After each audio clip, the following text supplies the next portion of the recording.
Salut YouTube, on se retrouve aujourd'hui pour une nouvelle vidéo qui va être le book haul de tous mes achats réalisés, ça commence bien, pendant le mois d'octobre. Des achats qui vont quand même majoritairement se concentrer autour de deux salons auxquels je suis allée courant octobre. Pour le reste de mes achats, on va être sur quelque chose d'assez raisonnable, franchement, en termes d'achats neufs et tout ça. Voilà, j'ai majoritairement craqué pendant deux salons, je le savais. Et j'ai essayé d'avoir des achats un peu stratégiques, on va dire. Comme d'habitude, on va démarrer par les graphiques. Très peu d'achats. J'avais de l'argent sur Gibert. Donc, je me suis acheté 3 graphiques et un roman que vous verrez un petit peu après dans les achats neufs. Sur les graphiques, j'ai pris surtout des suites de séries puisque j'ai trouvé le tome 13 de la série Naruto de Masashi Kishimoto dans l'édition Hokage, 13. Jusqu'à présent, je crois que le seul tome 9 que j'ai acheté, c'est le tome 1 et le tome 2. J'avoue que j'en ai trouvé quand même pas mal sur Vinted. Quand je suis allée sur Paris, je crois que j'en ai trouvé un ou deux aussi. Et donc, voilà, je constitue la collection au fur et à mesure. Je n'ai jamais lu le manga, par contre, je me suis fait l'animé. Naruto et Naruto Shippuden, il me reste encore quelques épisodes, mais j'avance bien. Et avec Dorian, quand il aura terminé sa série longue en cours, on va probablement démarrer Naruto. Donc voilà, j'ai trouvé le tome 13 à un prix intéressant, donc je suis plutôt contente. Et je me suis également trouvé 2 titres, je ne sais pas quand est-ce qu'on les lira, mais c'est pas grave. Donc 2 titres de Hirohiko Araki, c'est du JoJo Bizarre Adventure, c'est l'arc Steel Ball Run. Je me suis trouvé le tome 11 et le tome 18, pareil, 2 tomes en occasion chez Gibert. Donc voilà, j'étais contente, je les ai pris. Et le seul autre graphique du mois, c'est un achat neuf qui sera lu tout début novembre. C'est le tome 108 de One Piece de Eiichiro Oda, publié chez Glénat. Bon, j'espère que ce tome ne va pas se centrer autour de combats. Là, je feuillette, j'ai pas trop l'impression, mais voilà, j'espère que ça va pas être 100% combat, j'espère. Voilà, j'en parlerai de toute façon dans un update graphique, mais bon, on verra bien. Je vais lire en lecture commune avec Dorian, donc je les achète au fur et à mesure qu'ils sortent, et on se les programme dans un délai raisonnable, donc il sera lu tout bientôt. C'est déjà terminé pour les graphiques, vous voyez que j'ai été super sage, pas d'achat neuf et 3 titres d'occasion, vraiment excellent. En service presse, j'ai reçu un service presse ce mois-ci. J'ai reçu un tueur de cambrioleurs. J'ai reçu le titre Vampirologie de Adrien Parti. C'est Actu SF dans leur collection Helios. Donc c'est un essai qui traite du mythe du vampire, mais un essai vraiment au sens large, puisque je l'avais repéré en grand format, et quand j'ai vu qu'Actu SF le proposait en service presse, voilà, j'ai candidaté pour. Alors attention, on est vraiment sur un essai, c'est écrit tout petit, je pense que je vais essayer de le picorer au fur et à mesure. Adrien Parti, c'est un spécialiste des vampires, il tient notamment le site vampirisme.com, et là je crois qu'on va vraiment être sur le mythe du vampire, mais vraiment j'allais dire en totalité, sur son histoire, la chronologie, les racines, les vampires de la fiction. Enfin voilà, je crois que je vais rajouter plein de titres dans ma wishlist, les bandes dessinées, dans les comics, les vampires contemporains, enfin vraiment dans le cinéma, dans la SF. Enfin voilà, le titre a l'air extrêmement vaste. Oh, il y a un entretien avec Franck Tillier, dites donc.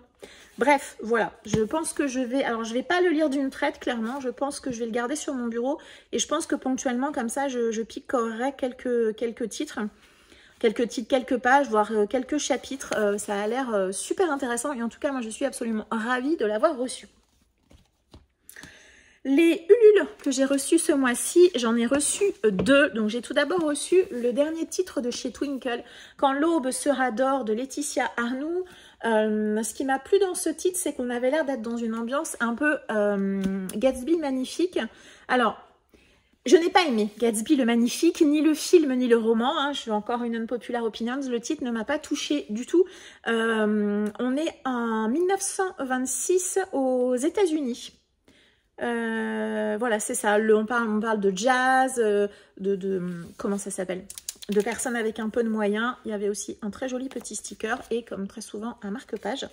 On a le le petit marque-page en tissu et puis le livre, un très très joli jaspage. Mais comme d'habitude chez Twinkle, l'objet livre, il est très agréable, très joli. On verra bien. Je pense que ça doit être une romance puisque Laetitia Arnaud, il me semble que c'est quand même plutôt de la romance. J'aimais bien l'idée du titre un peu nouvelle époque, etc. Donc j'ai pas aimé Gatsby, mais c'est quand même une époque qui m'intrigue et qui m'intéresse. Donc ce titre me tentait pas mal. Voilà, c'est parti. Et le deuxième Ulule que j'ai reçu, c'est une intégrale.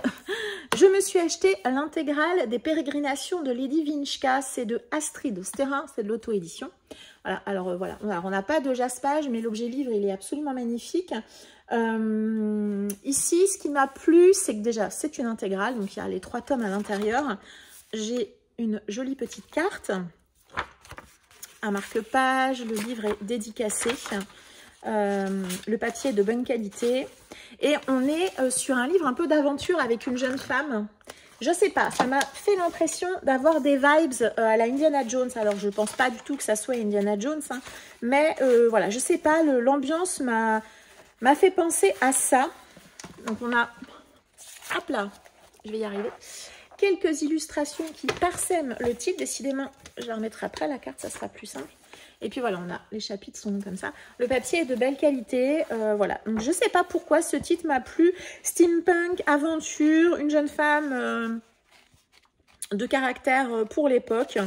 Voilà, on verra bien comment Vinchka est devenue Lady Horis. Voilà, on a l'air d'être sur une jeune femme de tempérament et de caractère. J'ai regardé les avis puisque c'est une intégrale et les tomes étaient déjà sortis. Ça avait l'air plutôt positif. Le résumé m'a plu et voilà, et j'ai participé. En plus, je l'ai payé 35 €. Donc ça m'est apparu plutôt une bonne affaire. Et puis vous savez que j'aime bien participer à des campagnes Ulule, soutenir plein de projets différents. Donc je suis très contente de l'avoir reçu. Ensuite, on va passer directement à mes achats d'occasion de brocante. Ce mois-ci, j'ai terminé par deux brocantes, je crois, courant octobre. Elles sont terminées, la saison est terminée. Je vais d'abord vous montrer un titre qui ne va pas rentrer dans ma palle. C'est assez incroyable.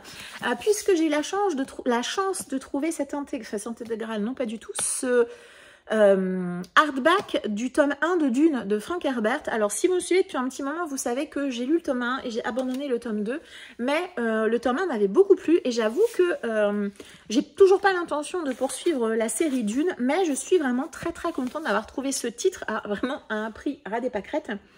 Ouais, je suis super contente, donc il va intégrer directement ma bibliothèque de livres lus.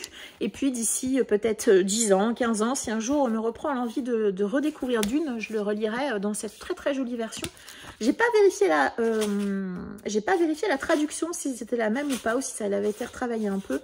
On a surtout un petit peu de préface, et puis on a comment dire, des compléments avec quelques analyses de l'œuvre, etc. qui sont à la fin. Donc vraiment, je suis très contente. J'ai toujours aucune intention de me prendre la suite, mais j'avoue que je suis très contente d'avoir Dune dans ce très très bel objet. Le livre est quand même très très joli, donc je suis ravie de l'avoir trouvé. Et exceptionnellement, il n'intégrera pas ma palle, il va intégrer directement ma bibliothèque de livres lus. Et ensuite, je me suis trouvé 4 livres de poche d'une même série et j'avoue que je me suis jetée dessus comme la misère sur le monde. J'étais hyper contente de les trouver puisque j'ai trouvé les 4 premiers tomes de la série Bloodsong de Anthony Ryan publié chez Brajlon. Donc c'est la toute dernière version avec ces magnifiques couvertures de Michael Bourgoin, je le cite parce que les couves sont absolument sublimes. Et du coup, il ne me manque plus que 2 tomes pour éventuellement terminer la série. Pareil, je ne sais plus combien je les ai payés, mais vraiment une misère. Ils sont vraiment en bon état. Il n'y a que celui-ci qui a un petit accroc ici. Mais franchement, pour le prix que je les ai payés, je ne vais vraiment pas me plaindre. Vraiment, voilà, ils ne sont pas cassés au niveau du dos. C'est déjà très très bien. Parce que les poches, surtout les Brajlon, ne sont pas toujours de très bonne qualité. Mais vraiment, j'étais super contente. Je suis ravie de les avoir trouvés. C'est de la fantaisie adulte. Je n'en sais pas beaucoup plus. Voilà, si ce n'est que voilà, c'est pas de la romantaisie et ça me va plutôt bien. Je vous dis ça, mais dans les achats neufs, parce que je terminerai par les achats salon, ça sera plus sympa. J'ai acheté 5 titres ce mois-ci et il y a, je pense, un petit peu de romantaisie à l'intérieur. Dans la commande Gibert, dans laquelle j'ai pris les graphiques, la commande, c'était surtout pour m'acheter ce titre-ci. Donc, c'est l'Assassin Royal, la deuxième époque de Robin Hobb, publié chez J'ai lu. Avec Dorian, on va donc retourner dans l'univers de l'Assassin Royal après avoir lu la première époque, les Aventuriers de la mer. On continue, on retourne avec notre assassin. Je suis... enthousiaste, pardon, et en même temps j'ai un petit peu peur, mais voilà, je suis très contente. Et donc on se le lit en novembre. Je n'avais pas ce tome, donc il était quand même temps que je l'achète, et c'était ce titre-ci qui à la base avait motivé ma commande chez Gibert. C'est écrit très très gros, voilà, on verra bien. En tout cas, il va m'accompagner courant novembre. Ensuite, les achats neufs. Alors, je ne vais pas m'apesantir dessus parce que vous les avez vus probablement passer vraiment beaucoup sur plein de comptes. Je me suis pris le familier de Leigh Bardugo publié chez Sabran. C'est un one-shot. Je l'ai pris parce que j'ai déjà lu Leigh Bardugo. Alors, principalement dans le Grishaverse, ça m'avait... Je pense que la plume fonctionne plutôt bien avec moi. Et ici, ce qui m'a plu, c'est qu'on a l'air dans quelque chose d'être assez historique. On est au XVIe siècle à Madrid. Avec des gens de maison, on a l'air d'être dans une époque peut-être un peu les Borgia, vous voyez, ça m'a un peu fait penser à ça, peut-être un peu plus historique que ce qu'elle a fait précédemment, et ça m'a plutôt tenté, donc c'est pour ça que je l'ai pris. Toujours chez De Saxus Sabran, et c'est le seul achat du mois, je me suis pris Dos de sang de S.T. Gibson, donc c'est également un one-shot. Alors il est absolument tout petit pour 24,90 et il est vraiment petit. Ici c'est une... alors, je peux pas dire une réécriture, en tout cas une histoire qui va mettre en scène des vampires. C'était absolument impossible que je passe à côté. Je l'avais vu sur plusieurs comptes français qui l'ont déjà lu en VO. J'ai cru voir que tout n'était pas toujours des avis positifs, mais vous savez peut-être pas d'ailleurs, mais moi les vampires, c'est plutôt c'est ma créature préférée. Donc je suis toujours intriguée de voir ce qu'on peut en faire. Et voilà, Dos de sang, ça me plaisait plutôt pas mal. Je tiens à dire que ce sont quand même les deux seuls achats de Saxus du mois, et c'est du Sabran en plus. Et ensuite, j'ai terminé les achats neufs avec deux auteurs français qui ont sorti donc des titres alors en hardback, mais vous savez, le hardback, j'allais dire le cartonné un peu plus épais. Donc tout d'abord, Le Serment d'Eldenai de Georgia Caldera, publié chez Scrinéo, c'est le tome 1, je crois que ça sera une duologie. Alors ici, je sais que c'est du young adulte avec une romance, je le sais, j'ai hésité à le prendre. Je ne vais pas vous mentir, j'ai quand même hésité. Dans le résumé, on ne me ment pas, hein. On me dit une rencontre avec un mystérieux et séduisant jeune homme. Voilà, il y a une romance, c'est du young adulte. C'est écrit assez gros, mais je me suis dit, c'est quand même une autrice française. On est dans un univers asiatique, c'est un univers que j'aime beaucoup. J'ai dit, tant pis, je prends le risque. Et puis, si ça ne me plaît pas après, comme d'hab, je m'en débarrasserai. Mais... titre asiatique, autrice française, c'est un hardback. Vous savez que, voilà, quitte à acheter un titre, quitte à hésiter entre un titre étranger et un titre français, eh bien, autant soutenir des auteurs et des maisons d'édition françaises. Donc, voilà, je l'ai pris quand même. C'est, voilà, fantasy, young adulte, avec de la romance, donc romantasy plus ou moins présente. Mais je suis très contente de l'avoir pris quand même. Et mon dernier achat neuf hors salon, c'est un auteur que j'aime beaucoup, je l'ai déjà lu à plusieurs reprises, c'est Gabriel Katz, et je me suis pris Excalibur, La Fabrique des Rois, c'est le tome 1, c'est publié chez Scrinéo, c'est de la fantasy, probablement également young adulte. C'est une duologie également, et il me semble que la duologie, le tome 2, est déjà annoncé pour janvier-février. Voilà. J'ai déjà lu Gabriel Katz en fantasy adulte et young adulte, je pense. J'aime beaucoup ce qu'il propose, j'aime beaucoup sa manière d'écrire, j'aime beaucoup, j'ai lu pas mal, plusieurs de ses titres. Je suis ravie de le voir revenir en fantasy, young adulte, oui, voilà, je suis très contente de ça, et j'ai pas hésité très longtemps. On est aussi sur un titre un peu cartonné, le même modèle que celui-ci, hein, parce que c'est la même maison d'édition. Non, on n'est pas tout à fait sur le même format. Et celui-ci, je l'ai pris parce que Gabriel Katz, auteur français, je connais sa plume, je sais qu'il y a 99% de chances que ça me plaise, même si c'est du young adulte, parce qu'il prend pas ses lecteurs pour des imbéciles. C'est une fantaisie revisite de la table ronde. Bon, là, pour le coup, on n'est pas sur un univers qui me hype de fou. Je suis pas une grande fan de la table ronde, mais travaillé par Gabriel Katz, je demande à voir, pourquoi pas. Et voilà, je suis hyper contente. Et voilà, je me le suis procuré, donc je suis très contente de ça. Donc vous voyez, le bouquin aurait pu s'arrêter là si je n'avais pas été à ces deux salons. Donc mi-octobre, je suis allée à un salon du polar qui est organisé dans mon espace culturel Leclerc. Espace culturel dans lequel je passe pas forcément tous les jours, je passe pas tous les jours du tout d'ailleurs, parce que il n'est pas sur ma route pour aller au boulot. Mais par contre, ponctuellement j'y vais, et c'est aussi un espace culturel qui est quand même très très actif en termes de dédicaces et d'organisation d'événements, que ça soit des choses pour les enfants, pour les adultes. La dernière fois il y avait une autrice qui dédicaçait de la romantaisie française, donc ils sont quand même assez au fait, je pense, des choses qui fonctionnent. Et à l'intérieur de l'espace culturel, qui n'est pas forcément très très grand, je reconnais qu'ils ont quand même un choix en termes de lecture qui est plutôt, en termes de romans proposés, qui est plutôt intéressant. L'année dernière, ils avaient déjà organisé un salon du polar thriller. Je crois que je n'avais pas pu m'y rendre. Et cette année, j'avais bloqué la date dans mon agenda. Et j'y suis allée avec grand plaisir. Et j'ai acheté pas mal de titres poche. Donc, je vais vous présenter ça. Voilà, je suis très contente. Alors, j'ai dérogé à ma propre règle puisque je me suis rendu compte après que il y a certains tomes que j'ai achetés qui ne sont pas les tomes 1. Donc, je verrai. Je verrai si je les lis quand même parce que les auteurs à chaque fois m'ont dit si c'est possible, tu peux. On verra bien si mon côté psychorigide accepte ou vraiment si je pars quand même du tome 1, je verrai bien. On va démarrer tout de suite. Je me suis pris majoritairement des titres que je ne connaissais pas, mais pourquoi pas. Donc tout d'abord, je me suis pris Echo de Maxime Girardot, c'est publié chez Pocket. Alors je ne vais pas vous montrer les dédicaces à chaque fois, voilà, parce que souvent c'est pas toujours, voilà, c'est pas forcément hyper intéressant. Mais je n'ai pris à part un titre que des titres d'auteurs qui étaient sur place et que des poches. Voilà, c'était mon mantra de ne prendre que des poches. Donc tout d'abord, Echo. Ici, ce qui m'a plu quand l'auteur m'en a fait le pitch, c'est il va y avoir un carambolage et la police va découvrir des morceaux de corps emballés dans du plastique. J'ai trouvé ça assez sympathique. Et donc je l'ai pris, j'ai vu, enfin, il me semble qu'il me l'a dit hein, quand même que c'était un tome 2, mais quand je suis rentrée à la maison, que je l'ai enregistré sur Livre Addict, effectivement, j'ai vu que c'était un tome 2. Et voilà, peut-être que je le lirai quand même tel quel, ou voilà, que je repartirai du tome 1, je ne sais pas. Mais en tout cas, je suis très contente d'avoir rencontré l'auteur et d'avoir pris ce titre. Il y avait l'autrice Valérie Perronnet qui était présente et je lui ai pris avant que ça commence. Donc c'est de Valérie Perronnet et alors Brunel Dupin, mais je ne sais pas quel est son prénom. Ça m'embête de l'appeler comme ça. Marie-Laure Brunel Dupin, voilà.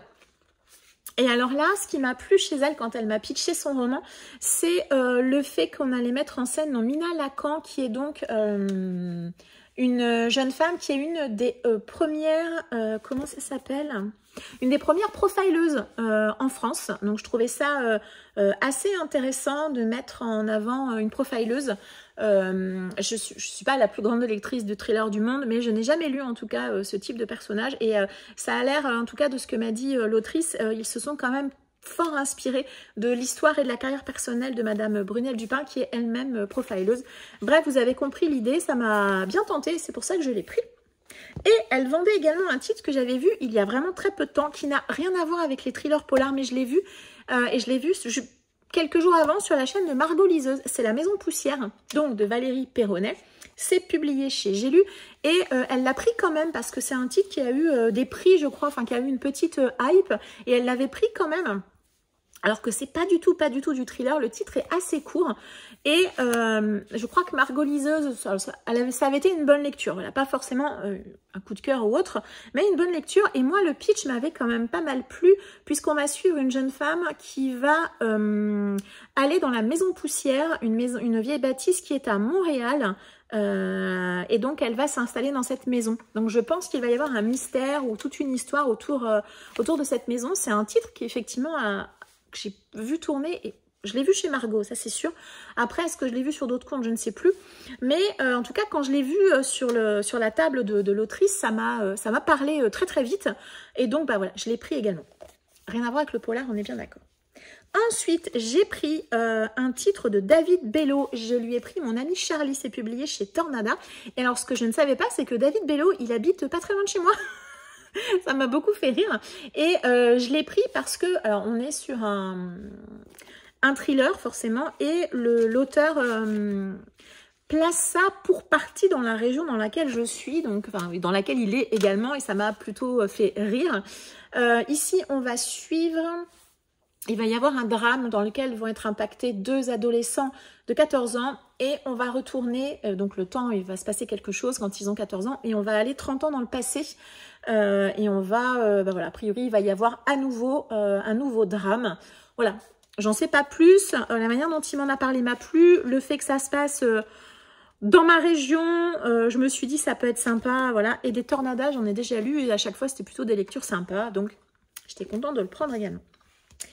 Ensuite, j'ai pris Week-end entre amis de Nathalie Achard, publié chez J'ai lu. Ici, c'est un couple, deux couples, trois couples. 1, 2, 3, 4, 5, c'est ça, 3 couples qui vont aller passer un week-end tous ensemble, un peu isolés comme ça au milieu de la forêt, sauf qu'ils se connaissent depuis des années et je pense que ce huis clos va partir en cacahuète puisque tout ce qu'ils ne se sont pas dit, pas avoué, risque d'exploser pendant ce week-end. Un week-end un petit peu particulier et chaleureux, on va dire. Et voilà, ça m'a bien tenté. C'est assez court également. L'autrice, elle me l'a bien vendu. Elle m'a prévenu que c'était un peu... voilà, on verra bien. Je suis assez curieuse et voilà. Ensuite, je me suis pris... alors celui-ci, je crois que c'est un tome 1, Jeu de peau de Annick Schutterberg, publié chez Pocket. J'ai vu que celui-ci n'est pas un titre... les avis ont l'air d'être assez tranchés. J'aime ou j'aime pas. Voilà, on verra bien. Moi, ce qui m'a plu dans ce titre, c'est que forcément, on va parler de tatouage japonais. Ces peaux tatouées vont être déposées anonymement lors d'une vente aux enchères. Donc ça me... voilà, ça a l'air un peu gore, un peu trash quand même. L'idée en tout cas me plaisait bien et l'autrice était fort sympathique également. Elle m'a aussi fait une jolie petite dédicace. Voilà. Et le dernier titre que je me suis pris, et là vraiment j'ai fait... je suis allée à l'encontre, à l'opposé de ce que je fais habituellement puisque j'ai acheté un tome 3. Et oui, j'ai acheté Néréide de Christophe Royer. C'est également publié chez Tornada. Il me l'a très bien vendu. Il m'a certifié que je pouvais le lire sans partir du tome 1. Et le pitch était celui qui me tentait le plus. Oui, c'est ça. On va parler d'école de magie. Alors, pas école de magie à la Harry Potter, a priori, hein, voilà. Nathalie Lesage, c'est donc le personnage récurrent de Christophe Royer. Elle est commandante à la PJ de Lyon. Elle reçoit un appel au secours de l'un de ses amis et elle va partir pour l'aider à retrouver sa jeune sœur qui a disparu. Voilà, école de magie, etc. L'auteur m'a bien vendu quand même, c'est son univers, ça m'a plutôt bien plu. C'est pour ça que je lui ai pris. Donc c'est un tome 3. Est-ce que je vais me lancer dans le tome 3 en allant vraiment à l'encontre vraiment de toutes mes habitudes ou est-ce que je lance? Pas possible. Et je vais acheter le tome 1. Tout est possible. Et le dernier titre que je me suis pris, c'est un titre que j'avais prévu de prendre, mais pas de me faire dédicacer, puisque c'est un YouTuber. Alors, il fallait acheter des tickets, et puis moi, pour le coup, je le connais pas. Enfin, je le connais pas. J'ai jamais regardé une de ses vidéos, je ne le suis pas sur YouTube, donc voilà. Je me suis pris Trembler, Crime au Japon de Max Keyes. C'est publié chez Dark Side, c'est ça. Donc c'est comme son nom l'indique, un youtubeur spécialisé en true crime qui ici va nous raconter 8 histoires criminelles qui se sont déroulées au Japon, un peu comme j'avais lu celui de il est là, celui de Louis San que j'avais beaucoup aimé. J'avais acheté celui-ci, je crois que c'était l'année dernière. J'avais vraiment beaucoup aimé celui-ci, les illustrations m'avaient beaucoup plu. Donc j'avoue que là, quand j'ai vu ce titre-ci, c'est le tome 2. Le premier tome, c'est des enquêtes états-uniennes, on va dire, je suppose. Et donc voilà, j'ai vu que c'était un spécial Japon. Vous connaissez mon attirance pour tout ce qui est lié à l'Asie, donc forcément, je ne pouvais pas ne pas le prendre. Sachant que, voilà, je ne l'ai pas fait dédicacer parce qu'il a fallu acheter un ticket. J'ai pas acheté de ticket, il fallait faire la queue. C'est pas trop mon délire. Je connais pas particulièrement ce youtubeur, donc voilà, je l'ai pris quand même. La structure est un petit peu différente, voilà. On a des espèces de notes comme ça. Et puis, j'avoue que je préfère quand même les illustrations dans le livre de Louis San. Mais voilà, je vais pas avoir de préjugés, on va dire. C'est quand même un titre qui m'intéresse pas mal. 8 histoires qui se déroulent au Japon. Histoire vraie, des crimes, plutôt cool. C'est donc tout ce que je me suis acheté pendant ce petit salon du Polar Thriller à côté de chez moi, dans mon petit espace culturel. Et j'ai donc terminé par le Frisson Festival qui avait lieu le week-end dernier à Reims, 2e édition. Donc c'est un festival qui est centré autour de la littérature et des univers horrifiques, fantastiques. Alors je dis des univers parce qu'on y parle roman, mais on y parle aussi films, jeux vidéo, il y a du tatouage, il y a des illustrateurs, enfin voilà, il y a vraiment, c'est un salon au sens le plus large possible.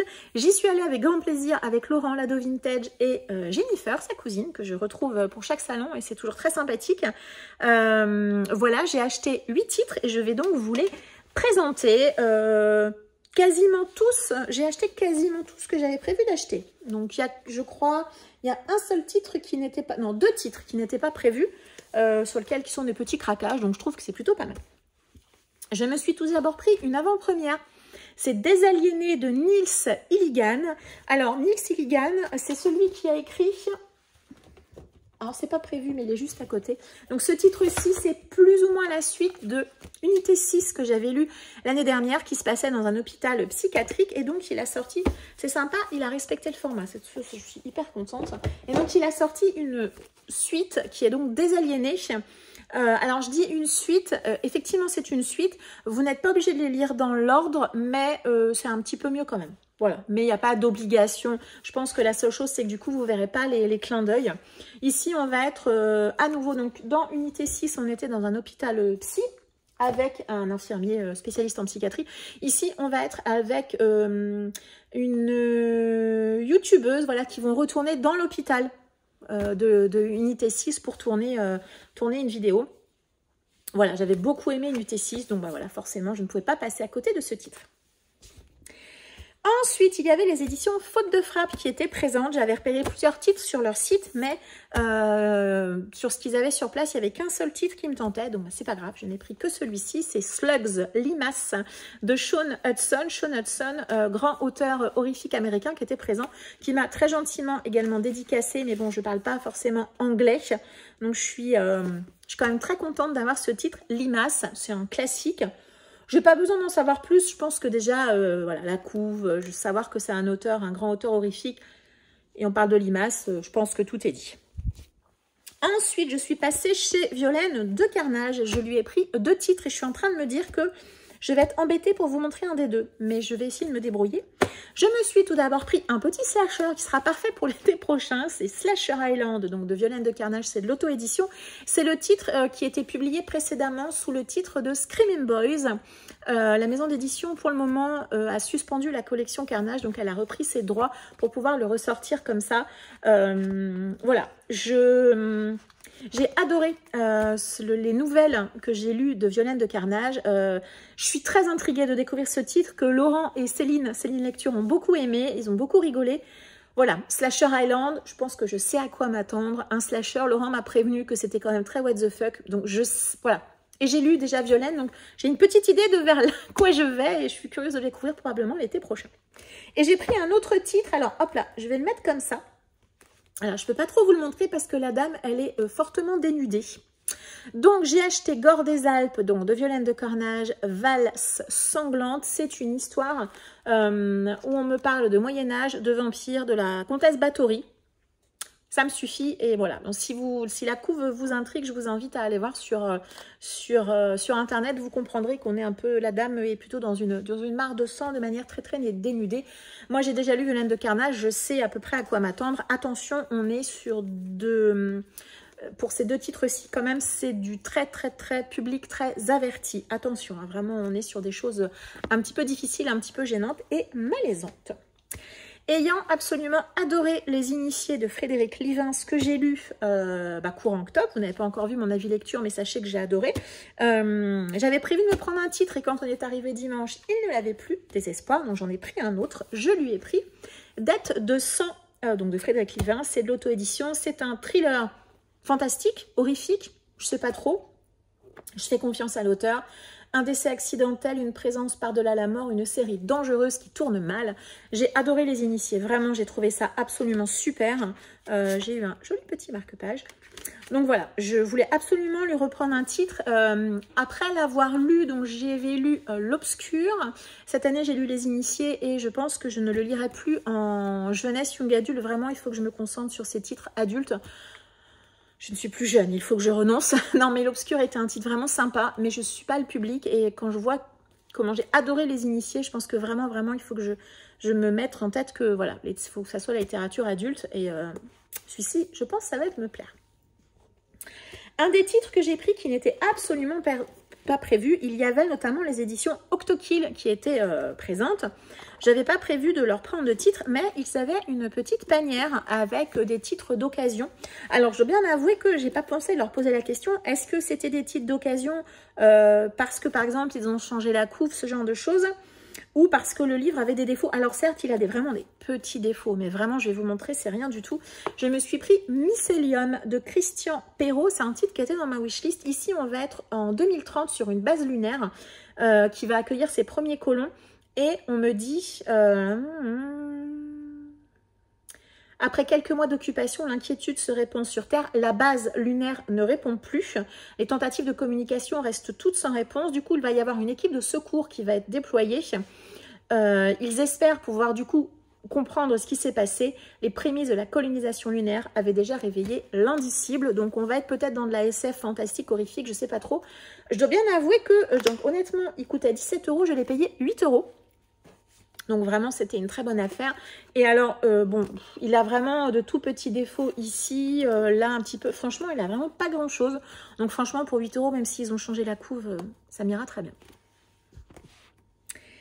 Je me suis pris un tome 3, puisque je me suis pris, et ça c'était prévu, 1, 2, 3 fantômes de Bertrand Crapès, publié chez Livresse. J'ai lu 1, 2, 3 zombies que j'ai relu et j'ai lu 1, 2, 3 vampires que j'ai lu courant octobre. Ça a été une très bonne lecture. Je savais qu'il clôturait sa trilogie avec ce 1, 2, 3 fantômes. J'aime beaucoup, beaucoup Bertrand Crapès. Il est vraiment extrêmement sympathique. Il m'a fait une jolie dédicace. On a eu un joli échange. Je le remercie vraiment beaucoup de sa sympathie. Et clairement, ce titre-ci sera lu avant la fin de l'année parce que j'ai envie de terminer cette série. La trilogie des monstres, comme il le dit, comme c'est écrit ici. Et puis voilà, j'aime vraiment beaucoup ce qu'il propose. Donc... je serais ravie de découvrir ce titre. Et le dernier titre que je me suis pris n'était pas prévu. Je l'avais vu passer sur les réseaux. Et quand je l'ai vu en vrai, je me suis dit non, il faut que je le prenne. C'est Daimonium Circus de Caroline Carton. C'est un roman qui va mettre en scène un univers de cirque avec des frics. Déjà, la pitch me tentait beaucoup. Et alors, la couve, elle est absolument magnifique. Mais j'avoue que ce qui a emporté... vraiment, vraiment emporté, c'est ce sublime jaspage qui évoque un cirque. Il est absolument sublime, comme quoi en auto-édition, on peut faire vraiment des choses magnifiques. Et même à l'intérieur, hein, l'objet livre, il est vraiment très, très joli. J'essaie de trouver un début de chapitre, mais je ne vais pas le trouver. Voilà, par exemple. Vraiment, l'objet livre est très joli. Je ne l'ai jamais lu, Caroline Carton, donc je prends un risque quand même, sachant que dans ma palle, j'ai Eclipse, qui est un roman qui est un huis clos sur un bateau. Voilà, j'ai pas le noir, que son titre le plus connu. Mais j'avoue que celui-ci, franchement, et alors je tiens juste à dire, donc on a une couve sublime qui a été faite par Rico, qui est celui qui a fait l'illustration de la fiche du Frisson Festival. Donc le livre est très très joli. On a un jaspage, je précise. À l'intérieur, le papier, il est vraiment de belle qualité. On a de jolies petites choses. Je vérifie quelque chose quand même, histoire de ne pas vous dire n'importe quoi. Non, je ne pense pas qu'il soit imprimé en France. En tout cas, le livre est vraiment très joli. Et il coûte 20 €. On n'est quand même pas sur un... Et il fait, je n'ai pas donné le nombre de pages, mais il est quand même assez conséquent.